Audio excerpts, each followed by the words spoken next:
My child, you have been trying to heal in a hurry. That is one reason your soul feels so tired. You want peace, but you keep asking peace to live inside the same pace that has been breaking you. You want clarity, but you keep giving your mind more noise than truth. You want rest, but you keep treating rest as something you can earn after every responsibility is finally finished. That day never comes. The world taught you to move quickly, answer quickly, recover quickly, decide quickly, get over things quickly, and keep functioning no matter what is happening inside. But your soul was not designed to heal under constant acceleration. Some things can only be restored where there is enough slowness for truth to be heard. You keep telling yourself that once life settles down, then you will breathe. Then you will pray more deeply. Then you will process what hurt. Then you will let yourself feel what you have been postponing. But healing postponed too long does not disappear. It waits. It lingers.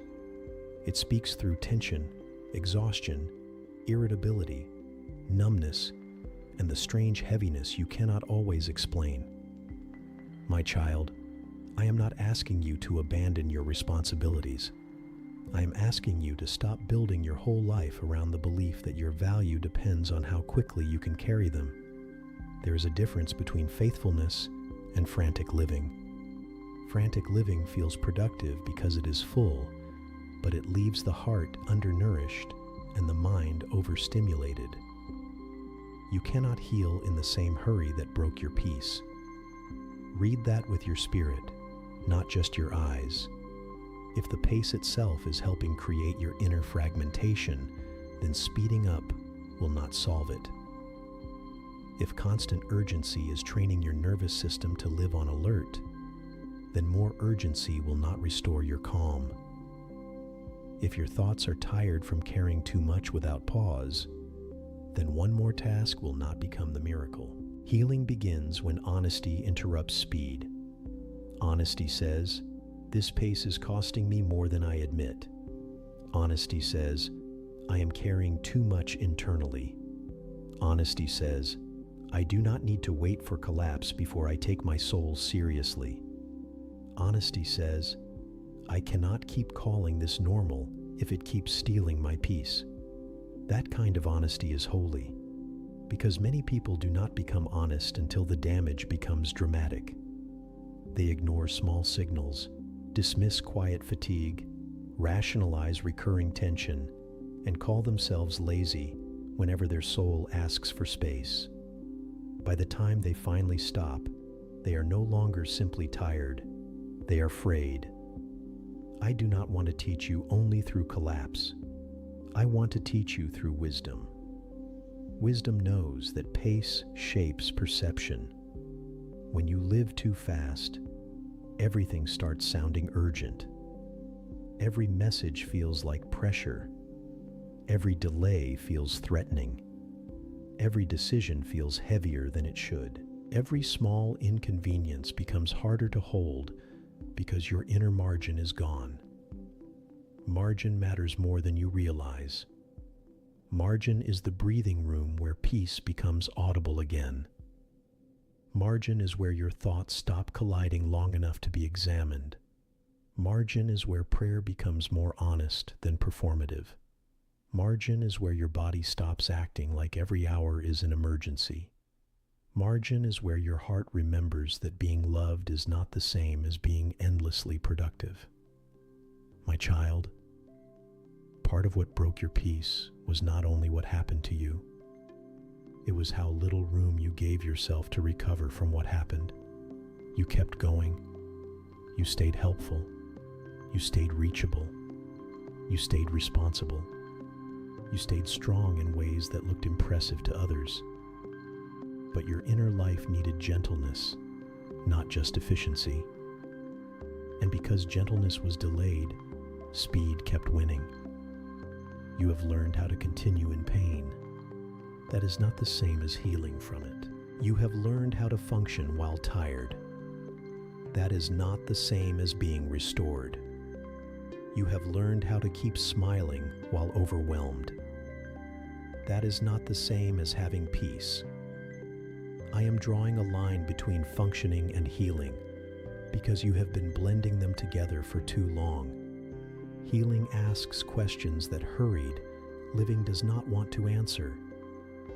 What am I avoiding by staying constantly busy? What emotions rise when the room becomes quiet? What patterns am I maintaining because speed keeps me from noticing them? What conversations with myself have become so harsh and automatic that I no longer realize how cruel they sound? What am I chasing simply because slowing down would force me to feel what I have delayed? These questions are not threats. They are invitations. They are how the soul opens locked rooms without violence. They are how truth enters without pretending that all is well. They are how peace begins to return in places that have been overrun by hurry, my child. Hurry often disguises itself as responsibility, but many times it is fear wearing a useful face. Fear of being left behind, fear of disappointing people, fear of becoming unimportant, fear of what silence might reveal, fear that if you stop moving, the weight inside you will finally become impossible to ignore. So you keep moving, not because movement is always wise, but because stillness feels too exposing. But stillness is not your enemy. Stillness is where your soul can hear itself. Stillness is where my voice becomes easier to recognize than the pressure around you. Stillness is where your body remembers it does not have to live every moment in fight mode. Stillness is where grief can soften instead of staying trapped beneath constant output. You do not need to fear stillness as if it will destroy you. What stillness reveals may be uncomfortable at first, but revelation is mercy. The ache you finally notice can be healed. The fear you finally name can be challenged. The pattern you finally see can be interrupted. Hidden things keep ruling. Seen things can be surrendered. My child, part of your restoration will come through new pacing, not only new praying. Yes, prayer matters deeply, but prayer is not meant to be another rushed duty performed while your soul is already halfway out the door. Prayer becomes life-giving when your heart slows enough to actually be present. Sometimes the first act of prayer is not speaking more. It is slowing down enough to stop fleeing yourself. You have asked for peace while still handing your schedule, your inner rhythm, and your emotional attention over to forces that make peace harder to carry. I am teaching you that peace is not only a feeling to receive, it is also a life to cooperate with. You cooperate with peace when you stop glorifying exhaustion. You cooperate with peace when you choose margin before your body begs for it. That cooperation is not weakness, it is wisdom. Wisdom understands that your inner life is not an afterthought. Wisdom understands that clarity fades when overstimulation becomes normal. Wisdom understands that your soul cannot keep being treated like the least urgent part of your existence simply because it does not scream as loudly as deadlines do. My child, you are not a machine built for endless output. You are a person with a soul, and a soul requires rhythms that make room for recovery, reflection, honesty, silence, and unforced presence with me. If those rhythms never exist, then your peace keeps getting postponed to a future that never arrives.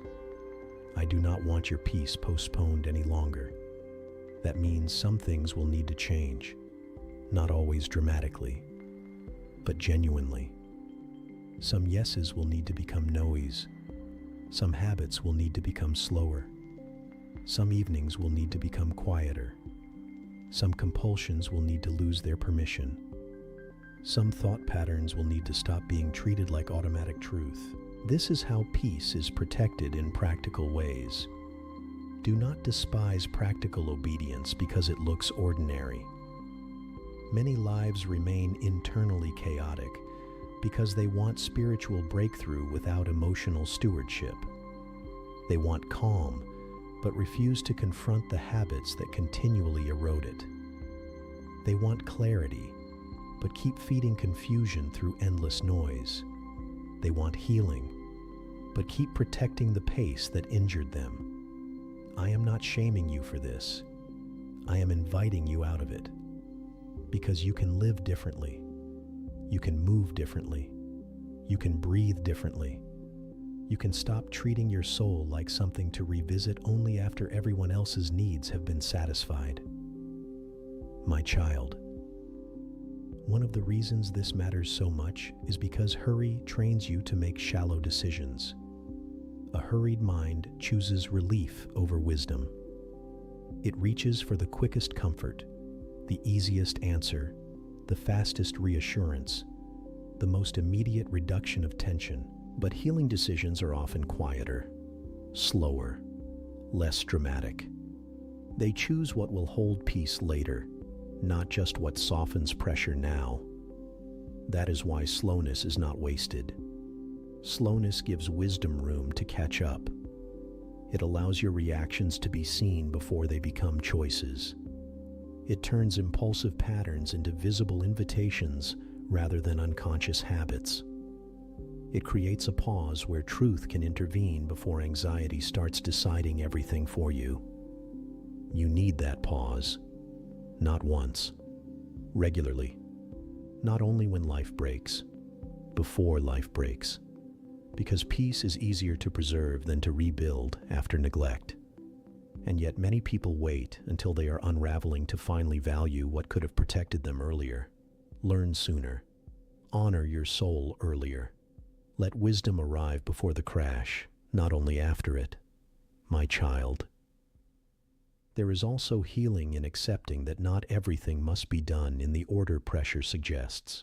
Pressure has convinced you that every task deserves immediate emotional weight. That is not true. Some things can wait. Some things can be simplified. Some things are not your responsibility. Some things feel urgent only because your nervous system has been living without enough margin for too long. As I slow you down, I am also retraining your discernment. What truly matters right now? What can be postponed without harm? What belongs to someone else? What does not deserve this much mental space? What have you been carrying simply because you are used to carrying too much? These are healing questions, and they protect peace. You may be surprised how much of your heaviness has come from the accumulation of unchallenged hurry. Not one dramatic problem, but dozens of small agreements with urgency. One more task, one more thought loop, one more late-night replay, one more yes given without inner consent. One more day lived without enough quiet to hear what is actually happening inside you. All of that adds up. And because it adds up, healing must become intentional, not theoretical, not sentimental. Intentional. Intentional rest. Intentional boundaries. Intentional pauses. Intentional truth-telling. Intentional refusal to let every demand become a master over your inner life. My child, you may not know how much peace you have been losing simply by moving too fast to notice it leave. That is why this slower season matters. It is not punishment. It is mercy. It is giving you a chance to see your life at a pace where truth can become practical. It is giving you time to hear what your body, mind, and spirit have been trying to say beneath the noise. And hear this clearly. Slowing down is not the same as giving up. Slowing down can be an act of faith. It says, I trust that God is not absent just because I stop running. It says, I trust that my value does not depend on constant proving. It says, I trust that wisdom is stronger than panic. It says, I trust that peace deserves cooperation, not just admiration. This is part of what I am building in you now. A different relationship with time. A different relationship with pressure. A different relationship with your own limits. A different relationship with the idea that healing must happen quickly to count. Healing counts even when it is gradual. Healing counts even when it is quiet. Healing counts even when no one else can see it. Healing counts when you choose peace over performance in one ordinary moment at a time. My child, what broke your peace may have happened quickly. That does not mean restoration will happen in the same rhythm. Do not rush your recovery simply because the wound formed fast. Do not shame your process because your heart still needs time. Do not compare your timeline to people who are not carrying your story. Honor the work. Honor the pace. Honor the truth that your soul is worth a slower kind of care. One day you will look back and realize that some of the holiest progress in your life began when you finally stopped glorifying hurry, when you finally admitted the cost, when you finally let yourself breathe before breaking, when you finally allowed peace to become a real priority and not only a beautiful idea. That day begins with choices like this: the choice to stop rushing yourself, the choice to stop agreeing with false urgency, the choice to stop calling gentleness weakness, the choice to stop treating your soul like it must survive on leftovers. My child, there is a difference between being interrupted and being invited. Hurry interrupts because it steals your attention before truth can settle. But my slowing often invites. It invites you back into your own life, back into your own body, back into your own unspoken needs, back into a way of living where peace is not always postponed behind everyone else's demands. You have spent long enough treating calm like a luxury. Calm is not a luxury for your soul. It is part of how discernment stays clear. When calm disappears for too long, even small things start sounding bigger than they are. When calm returns, you begin to see proportion again. What felt overwhelming becomes manageable. What felt confusing becomes nameable. What felt final becomes simply present. My child, do not be surprised if slowing down changes what you want. Some desires only survive in speed because speed keeps you from examining them. When the pace becomes gentler, you start noticing which desires are rooted in fear, which are rooted in comparison, and which are actually born from peace. This is another reason slow seasons matter. They reveal the origin of your hunger. I am also teaching you that presence is stronger than pressure. Pressure can make you move, but presence teaches you how to move wisely. Pressure makes you reactive. Presence makes you attentive. Pressure narrows your vision until everything feels urgent. Presence opens your vision until you can recognize what truly deserves your energy and what only wants your anxiety. Let me pray for you. Father, meet this person in the places where life has been moving too fast for peace to stay strong. Calm their inner world. Slow what needs to slow. Untie what hurry has tightened. Teach them to honor rest without guilt, truth without fear, and healing without shame. Let your peace become stronger than every false urgency that has been ruling them. Amen. My child, you cannot heal in the same hurry that broke your peace. If this message reached your heart, write in the comments, "Slow me down."